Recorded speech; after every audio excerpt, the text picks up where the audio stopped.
अथ चतुर्थोऽध्यायः। सूत उवाच वैयासकेरिति वजः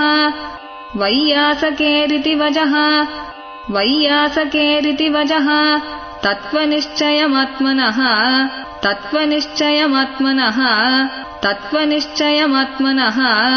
उपधार्यमतिम् कृष्णे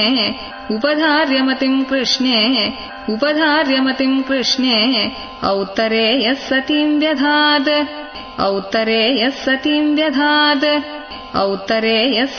व्यधात्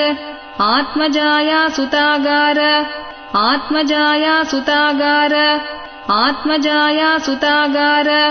पशुद्रविणबन्धुषु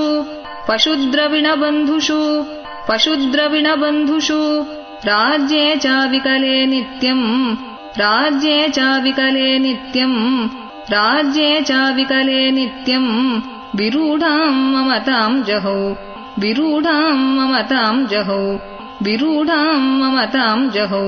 पप्रच्छेममेवार्तम्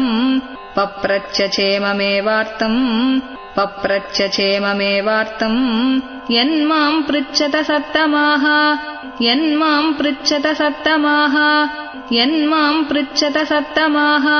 कृष्णानुभावश्रवणे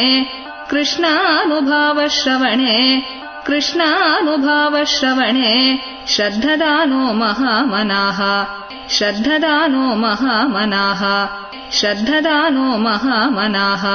संस्थाम्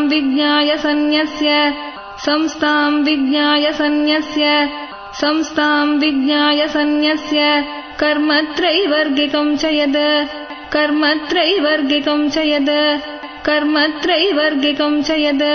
वासुदेवे भगवति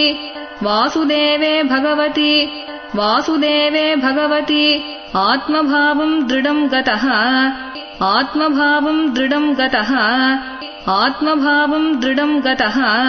राजोवाच समीचीनम् वचो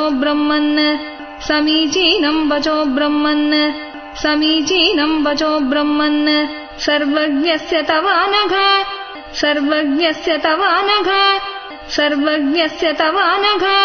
तमो विशीर्यते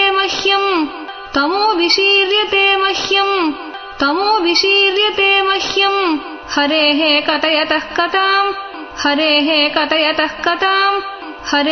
कथयतः कथाम् भूय एव विवित्सामि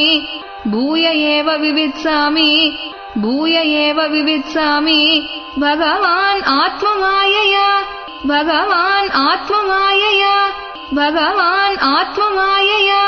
यथेदं सृजते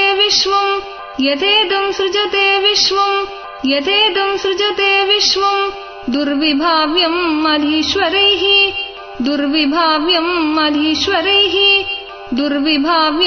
अधीश्वरैः यथा गोपायति विभुः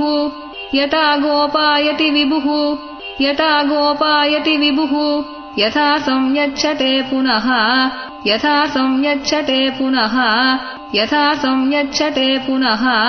यां यां शक्तिम् उपाश्रित्य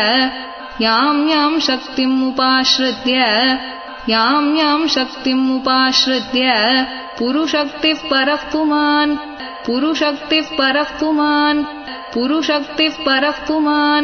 आत्मानं क्रीडयन् क्रीडन् करोति विकरोति च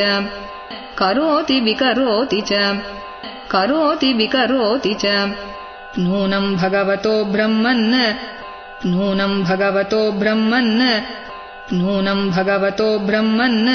हरेरद्भुतकर्मणः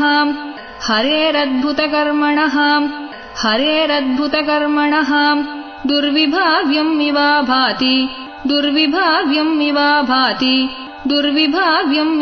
भाति कविभिश्चापि चेष्टितम्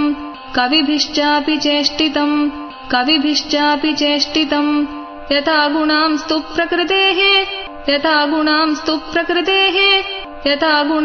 प्रकृतेः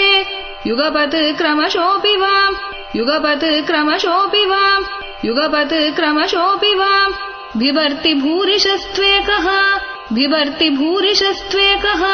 बिभर्ति भूरिशस्त्वेकः कुर्वन् कर्माणि जन्मभिः कुर्वन् कर्माणि जन्मभिः कुर्वन् कर्माणि जन्मभिः विचिकित्सितमेतन्मे विचिकित्सितमेतन्मे विचिकित्सितमेतन्मे ब्रवीतु भगवान् यथा ब्रवीतु भगवान् यथा ब्रवीतु भगवान् यथा शाब्दे ब्रह्मणि निष्णातः शाब्दे ब्रह्मणि निष्णातः शाब्दे ब्रह्मणि निष्णातः परस्मिंश्च भवान् खलु परस्मिंश्च भवान् खलु परस्मिंश्च भवान् खलु सूत उवाच सूत उवाच सूत उवाच इत्युपमन्त्रितो राज्ञा इत्युपमन्त्रितो राज्ञा इत्युपमन्त्रितो राज्ञा गुणानुकथने हरेः गुणानुकथने हरेः गुणानुकथने हरेः ऋषिकेशम् अनुस्मृत्य ऋषिकेशम् अनुस्मृत्य ऋषिकेशम् अनुस्मृत्य प्रतिवक्तुम् प्रचक्रमे प्रतिवक्तुम् प्रचक्रमे प्रतिवक्तुम् प्रचक्रमे श्रीशुक उवाच श्रीशुक उवाच श्रीशुक उवाच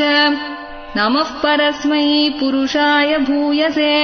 नमः परस्मै पुरुषाय भूयसे नमः परस्मै पुरुषाय भूयसे सदुद्भवस्थाननिरोधलीलया सदुद्भवस्थाननिरोधलीलया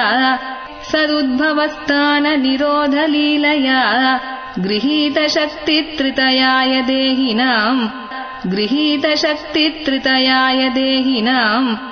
गृहीतशक्तित्रितयाय देहिनाम् अन्तर्भवायानुपलक्ष्य वर्त्मने अन्तर्भवायानुपलक्ष्य वर्त्मने अन्तर्भवायानुपलक्ष्य वर्त्मने भूयो नमः सद्वृजिनच्चिधे सताम् भूयो नमः सद्वृजिनच्चिधे सताम् भूयो नमः सद्वृजिनच्चिधे सताम् असम्भवायाखिल सत्त्वमूर्तये असम्भवायाखिल सत्त्वमूर्तये असम्भवायाखिल सत्त्वमूर्तये पुंसाम् पुनः पारमहंस्याश्रमे पुंसाम् पुनः पारमहंस्याश्रमे पुंसाम् पुनः पारमहंस्याश्रमे व्यवस्थितानाम् अनुमृग्यदाशुषे व्यवस्थितानाम् अनुमृग्यदाशुषे व्यवस्थितानाम् अनुमृग्यदाशुषे नमो नमस्तेऽस्तु ऋषभाय सात्वताम् नमो नमस्तेऽस्तु ऋषभाय सात्वताम् नमो नमस्तेऽस्तु ऋषभाय सात्वताम् विदूरकाष्ठाय मुहुः योगिनाम् विदूरकाष्ठाय मुहुः योगिनाम्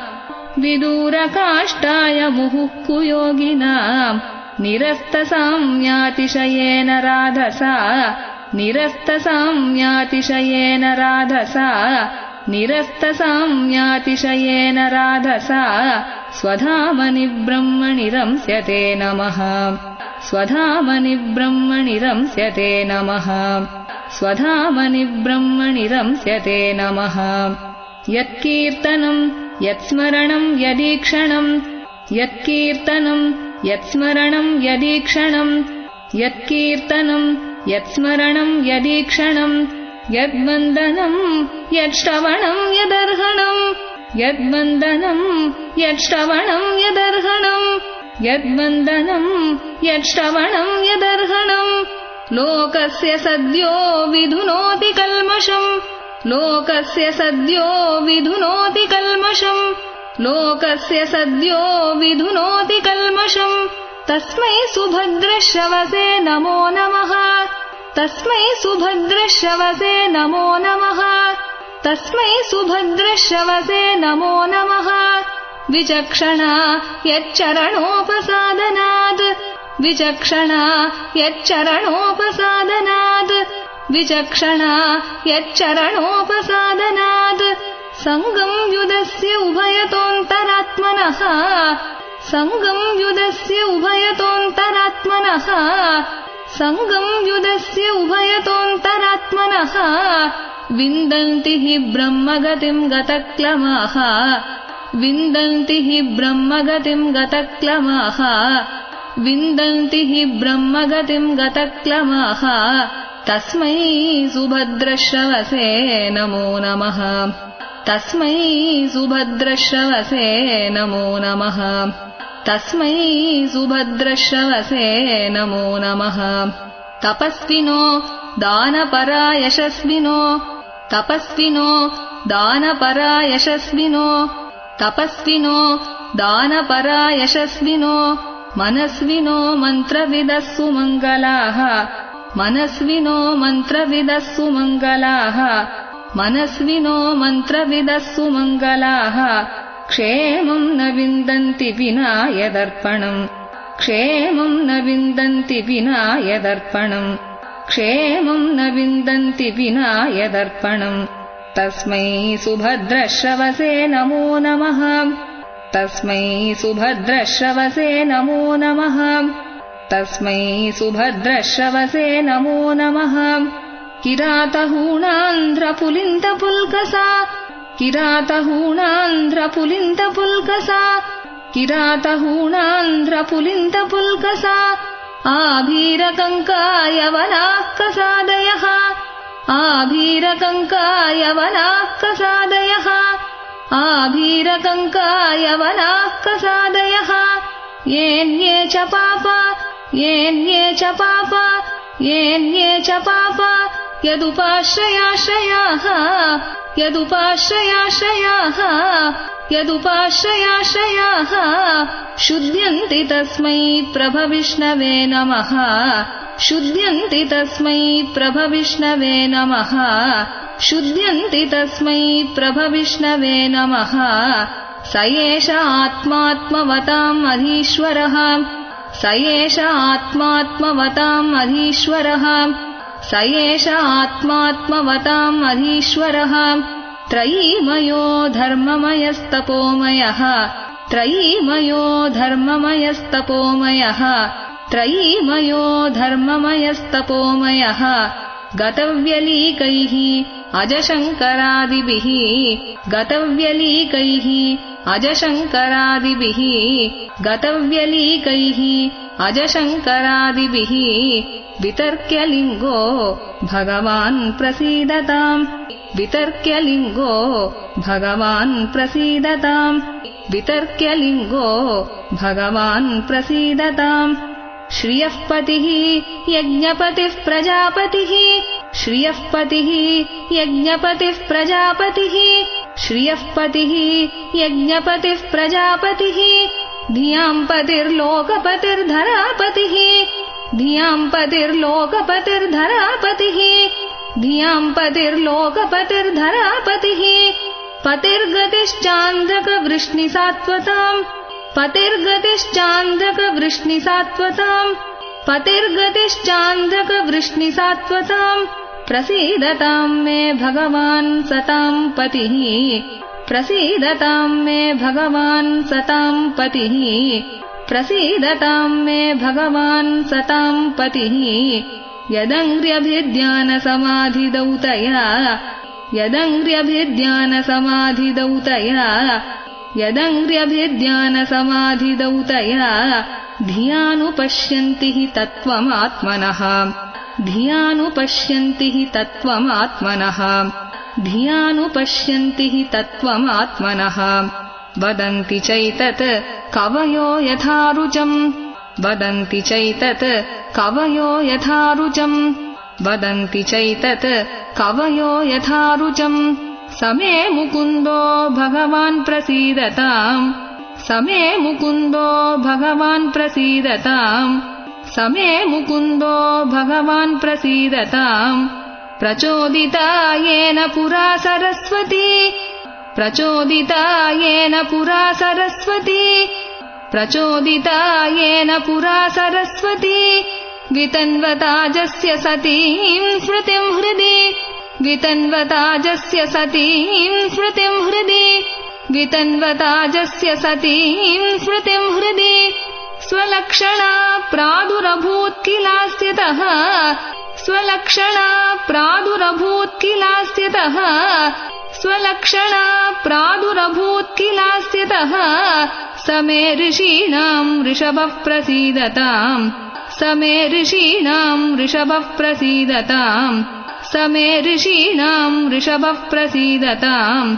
भूतैर्महद्भिर्य इमाः पुरो विभुः